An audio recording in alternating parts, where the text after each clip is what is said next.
Hello children. आज की कहानी का नाम है the sun and the wind. एक बार की बात है, एक दिन सूर्य और हवा में अचानक विवाद होने लगा कि इन दोनों में सबसे शक्तिशाली कौन है।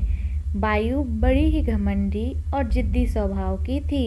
उसे अपनी शक्ति पर बहुत ही गुरूर था।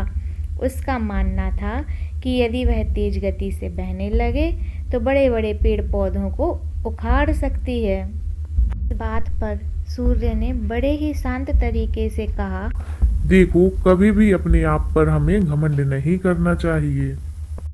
इस बात पर हवा चिढ़ गई और खुद को शक्तिशाली ही बताती रही। तभी वहां से एक आदमी गुजरा।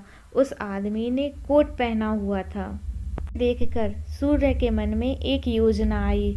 उसने हवा से कहा, जो भी इस आदमी को उसका कोट उतारने के लिए मजबूर कर देगा, उसे ही अधिक शक्तिशाली माना जाएगा।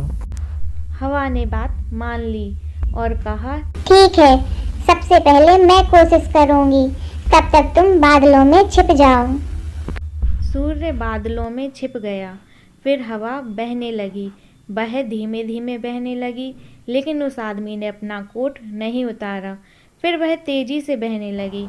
हवा तेज होने की वजह से उस आदमी को ठंड लगने लगी और उसने कोट को अपने शरीर से अच्छी तरीके से लपेट लिया। बहुत देर तक तेज ठंडी हवा बहती रही, लेकिन उस आदमी ने अपना कोट नहीं उतारा। अंत में हवा थककर शांत हो गई। इसके बाद सूर्य की बारी आई। वह बादलों से बाहर निकला और हल्की धूप के साथ चमकने लगा।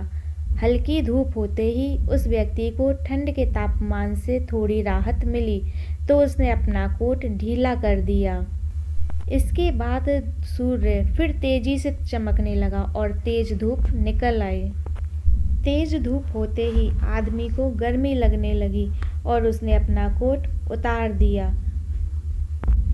जब हवा ने यह देखा तो वह खुद पर शर्मिंदा होने लगी और सूर्य से अपनी हार मान ली। इस तरह घमंडी वायु का अहंकार भी टूट गया। बच्चों, इस कहानी से हमें यह सीख मिलती है कि खुद की योग्यता व ताकत पर कभी घमंड नहीं करना चाहिए, क्योंकि घमंड करने वालों की कभी जीत नहीं होती है। Thank you.